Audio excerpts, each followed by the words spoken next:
Hello welcome back to Mrs Malabar. അപ്പോൾ ഇന്ന് ഞാൻ വന്നിട്ടുള്ളത് നമുക്ക് കുറേ കാലം സ്റ്റോർ ചെയ്ത് വെക്കാൻ പറ്റിയിട്ടുള്ള ഒരു സ്നാക്കിൻ്റെ റെസിപ്പി ആയിട്ടാണ്. ഇതങ്ങനെ ക്രിസ്പിനെസ് പോവാതെ ഒരു മാസത്തോളമൊക്കെ ഇരിക്കും. അത്രയും ക്രഞ്ചി ആയിട്ട് നമുക്ക് കഴിക്കാൻ പറ്റുന്ന ഒരു സ്നാക്കാണിത്. ഈസിയാണ് ഉണ്ടാക്കാനായിട്ട്. കുർക്കുറേൻ്റെ ഒരു ടേസ്റ്റും അതുപോലെ നമ്മുടെ ലേസിൻ്റെ ഒക്കെ ഒരു ടേസ്റ്റ് ആയിട്ടാണ് ഇത് വരുന്നത്. നല്ല ടേസ്റ്റിയാണ് കേട്ടോ. അപ്പോൾ ഇതെങ്ങനെ ഉണ്ടാക്കുന്നതെന്ന് നോക്കിയിട്ട് വരാം. വീഡിയോയിലേക്ക് പോണതിന് മുന്നായിട്ട് നിങ്ങൾ ആദ്യമായിട്ടാണ് ഈ ചാനൽ കാണുന്നതെന്നുണ്ടെങ്കിൽ ആ റെഡ് സബ്സ്ക്രൈബ് ബട്ടൺ പ്രസ് ചെയ്തിട്ട് സബ്സ്ക്രൈബ് ചെയ്യുക. അതുപോലെ നോട്ടിഫിക്കേഷൻസ് കിട്ടാൻ വേണ്ടിയിട്ട് ആ ബെല്ലൈക്കൺ ഒന്ന് ക്ലിക്ക് ചെയ്യുക. അപ്പോൾ നമ്മുടെ ഈ സ്നാക്ക് ഉണ്ടാക്കാൻ വേണ്ടിയിട്ട് ആദ്യം നമുക്ക് പാസ്ത ഒന്ന് വേവിച്ചിട്ടെടുക്കാം. അതിന് വേണ്ടിയിട്ട് ഞാൻ കുറച്ച് വെള്ളം ചൂടാക്കാൻ വെച്ചിട്ടുണ്ട്. എന്നിട്ട് അതിലേക്ക് ഉപ്പും കുറച്ച് ഓയിലും കൂടെ ഒഴിച്ചു കൊടുത്തേന്. അങ്ങനെ അതൊന്ന് തിളച്ച് തുടങ്ങുമ്പോൾ നമുക്ക് പാസ്ത ഇട്ട് കൊടുക്കാം. ഏത് ടൈപ്പിലുള്ള പാസ്തയും നിങ്ങൾക്ക് യൂസ് ചെയ്യാം കേട്ടോ. നമ്മുടെ മാക്രോണിയും എല്ലാം ഇതിനായിട്ട് യൂസ് ചെയ്യാനായിട്ട് പറ്റും. പിന്നെ ഈ പാസ്ത എത്ര ഇടണം എന്നുള്ളത് നിങ്ങളെ ഇഷ്ടമാണ്. നിങ്ങൾക്ക് എത്രയാണോ സ്നാക്ക് ഉണ്ടാക്കേണ്ടത് അതിനനുസരിച്ചിട്ട് ഇട്ട് കൊടുക്കാം. ഇതൊന്ന് ഇളക്കി കൊടുത്തതിന് ശേഷം നമുക്ക് നല്ല ഹൈ ഫ്ലെയിമിൽ വെച്ചിട്ട് അടച്ച് വെക്കാം. ഒരു 2 മിനിറ്റ് ഹൈ ഫ്ലെയിമിലിടുക. പിന്നെ അതൊരു മീഡിയം ഫ്ലെയിമിലേക്ക് ആക്കി കൊടുത്തിട്ട് ഈ പാസ്ത ഒരു 90% കുക്കായാൽ മതി. ഓവറായിട്ട് കുക്കായി കഴിഞ്ഞാൽ നമ്മളിത് പൊരിച്ചെടുക്കുമ്പം കുറച്ചൊരു പണിയായിട്ടുണ്ടാവും. കാരണം അതിൽ നിന്ന് അല്ലെങ്കിൽ ഇത് പൊട്ടിത്തെറിക്കും പൊരിക്കുന്ന സമയത്ത്. അപ്പോൾ കൂടുതൽ കുക്കായി കഴിഞ്ഞാൽ ഭയങ്കര ബുദ്ധിമുട്ടാവും. അതുകൊണ്ട് ഒരു 90% മാത്രം കുക്കായാൽ മതി. ഇപ്പോൾ ഇത് നല്ല പാകമായിട്ട് വെന്ത് വന്നിട്ടുണ്ട്. വേവ് ടെസ്റ്റ് ചെയ്യാൻ വേണ്ടിയിട്ട് ഒരെണ്ണെടുത്ത് ഇങ്ങനെ ഒന്ന് മുറിച്ചിട്ട് നോക്കിയാൽ മതി. അപ്പോൾ ഭയങ്കര ഹാർഡില്ല എന്നുണ്ടെങ്കിൽ സംഭവം ഓക്കെയാണ്. ഇനി നമുക്കിത് വെള്ളത്തിൽ നിന്നൊന്ന് മാറ്റാം. അപ്പോൾ അതിന് വേണ്ടിയിട്ട് ഞാനൊരു സ്ട്രെയിനറിലേക്കാണ് ഇത് അരിച്ചൊഴിച്ച് കൊടുക്കുന്നത്. ഇനി ഈ പാസ്ത കൂടുതൽ വേവാതെക്കാനും പിന്നെ കട്ടയായി പോവാതെക്കാനും വേണ്ടിയിട്ട് നമുക്ക് ടാപ്പ് വാട്ടർ ഒഴിച്ചു കൊടുക്കാം. സാധാരണ പൈപ്പിലെ വെള്ളം ഒഴിച്ചാൽ മതി. തണുത്ത വെള്ളം ഉണ്ടെങ്കിൽ അത് ഒഴിച്ചു കൊടുക്കാം കേട്ടോ. അങ്ങനെ പാസ്ത നല്ലോണം ഒന്ന് കഴുകിയെടുത്ത് കഴിഞ്ഞിട്ട് അതിൽ വെള്ളമൊക്കെ പോകാൻ വേണ്ടിയിട്ട് കുറച്ച് നേരം വെക്കുക കേട്ടോ.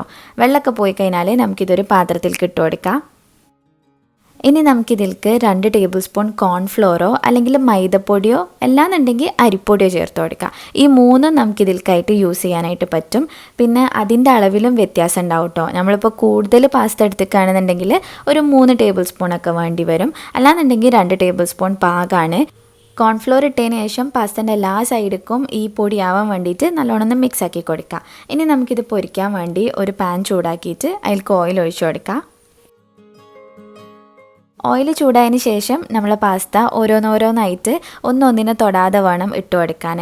കോൺഫ്ലോറും ഈ അരിപ്പൊടിയൊക്കെ ചേർക്കുന്നതുകൊണ്ട് തന്നെ ഇത് സ്റ്റിക്കായിട്ട് നിൽക്കാനുള്ള ചാൻസ് ഉണ്ട്. അപ്പോൾ വിട്ട് ഇട്ട് കൊടുക്കുകയാണെന്നുണ്ടെങ്കിൽ ആ പ്രശ്നമില്ല. പിന്നെ ഇത് മീഡിയം ഫ്ലെയിമിൽ വെച്ചിട്ട് പൊരിച്ചെടുത്താൽ മതി. ഫ്ലെയിം കൂട്ടിക്കഴിഞ്ഞാൽ പെട്ടെന്ന് തന്നെ കളറ് മാറിയിട്ട് പോകും. അപ്പോൾ ഇതാ ഈ ഒരു കളറായി കഴിഞ്ഞാൽ നമുക്കത് ഓയിലിൽ നിന്ന് കോരി മാറ്റാം. ഇതേപോലെ നമുക്ക് ബാക്കിയുള്ള എല്ലാതും പൊരിച്ചെടുക്കാം. പിന്നെ ഇത് പൊരിക്കുന്ന സമയത്ത് ഓയിൽ ഇങ്ങനെ പൊട്ടിത്തെറിക്കുന്നുണ്ടാവും. അപ്പോൾ വേണമെന്നുണ്ടെങ്കിൽ ഇത് അടച്ചു വെച്ചിട്ടും ചെയ്യാം കേട്ടോ. അങ്ങനെ ഒരു 2 മിനിറ്റൊക്കെ അടച്ചു വെച്ചിട്ട് പൊരിച്ചെടുക്കാം.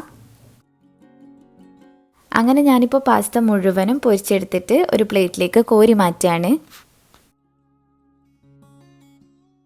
ഇനിയാണ് നമ്മൾ ഈ പാസ്തൻ്റെ ടേസ്റ്റ് റെഡിയാക്കാനായിട്ട് പോണത്. അപ്പോൾ ഞാൻ കുറച്ച് ഉപ്പും ഇത്തിരി പൊടിച്ച പഞ്ചസാരയും പിന്നെ മുളക് പൊടിയും അടുത്തതായിട്ട് ചേർക്കുന്നത് അനിയൻ പൗഡറാണ്. ഈ അനിയൻ പൗഡറാണ് ഇതിൻ്റെ മൊത്തത്തിലുള്ള ടേസ്റ്റ് കൂട്ടുന്നത്. നമ്മൾ ഉള്ളി ഡ്രൈ ആക്കിയിട്ട് പൊടിച്ചിട്ടുള്ള ആ പൗഡറാണിത്. അപ്പോൾ അതും കൂടെ ചേർത്ത് കൊടുക്കുക.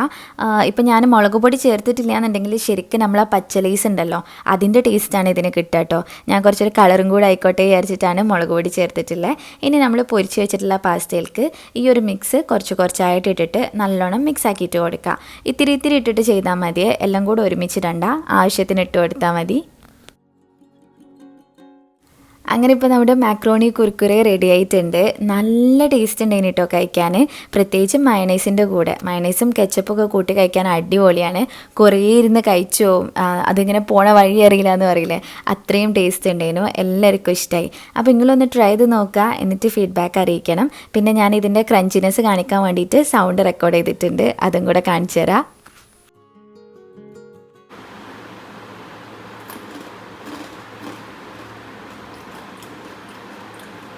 അപ്പോൾ ഇന്നത്തെ വീഡിയോ നിങ്ങൾക്ക് എല്ലാവർക്കും ഇഷ്ടമായിട്ടുണ്ടാവുമെന്ന് വിചാരിക്കുകയാണ്. എല്ലാവരും ഒന്ന് ട്രൈ ചെയ്ത് നോക്കണേ. എന്നിട്ട് നിങ്ങളുടെ ഫീഡ്ബാക്ക് അറിയിക്കണം. അപ്പോൾ ഇനിയും ഇതുപോലത്തെ വീഡിയോസായിട്ട് ഞാൻ വരുന്നതായിരിക്കും. വീഡിയോ ഇഷ്ടമായിട്ടുണ്ടെങ്കിൽ ലൈക്ക് ചെയ്യുക, ഷെയർ ചെയ്യുക, പ്രീവിയസ് വീഡിയോസൊക്കെ കാണുക. ഇനിയും ഇതുപോലത്തെ വീഡിയോസിനായിട്ട് മിസ്സസ് മലബാറിലേക്ക് സബ്സ്ക്രൈബ് ചെയ്യുക. Thank you. ഇത് ഞാൻ മൈ ഹോൾ സ്റ്റോർ വഴി ആമസോണിൽ നിന്ന് വാങ്ങിച്ചിട്ടുള്ള ഒരു ബോഡി ലോഷനാണ്. ബാത്ത് ആൻഡ് ബോഡി വർക്ക്സ് എന്ന് പറഞ്ഞിട്ടുള്ള ബ്രാൻഡിൻ്റെതാണ്. നല്ല സ്മെല്ലുള്ളൊരു ബോഡി ലോഷനാണ്. ഇത് ഞാൻ ഓൾറെഡി യൂസ് ചെയ്തിട്ടുണ്ട്. എൻ്റെ ഒരു ഫ്രണ്ട് കല്യാണത്തിൻ്റെ ആ ടൈമിൽ ഗിഫ്റ്റ് ചെയ്തപ്പോൾ. അപ്പോൾ അത് തീർന്നു കഴിഞ്ഞപ്പോൾ ഞാൻ വീണ്ടും ഒന്ന് വാങ്ങിച്ചതാണ്. നല്ല സ്മെല്ലാണ്, എനിക്ക് ഭയങ്കര ഇഷ്ടമായിട്ടുള്ളൊരു ബോഡി ലോഷനാണ്. അങ്ങനെ നല്ല കുത്തുന്ന സ്മെല്ലൊന്നല്ല കേട്ടോ, ഒരു മൈൽഡായിട്ടുള്ള എന്നാൽ നമുക്ക് സ്മെല്ല് ചെയ്ത് കഴിഞ്ഞാൽ നല്ല അടിപൊളിയായിട്ട് തോന്നുന്ന ഒരു ലോഷനാണിത്. ഇങ്ങനെയാണ് അതിൻ്റെ കൺസിസ്റ്റൻസി വരുന്നത്. കുറച്ച് മാത്രം എടുത്താൽ മതി, നല്ല സ്മെല്ലും പിന്നെ നന്നായിട്ട് മോയ്സ്ചറൈസും ചെയ്യുന്നുണ്ട് നമ്മുടെ സ്കിന്ന്. അപ്പോൾ നിങ്ങൾക്ക് വാങ്ങിക്കാൻ താല്പര്യം ഉണ്ടെങ്കിൽ ലിങ്ക് ഞാൻ താഴെ കൊടുത്തിട്ടുണ്ട്, ഒന്ന് ചെക്ക് ചെയ്ത് നോക്കുക.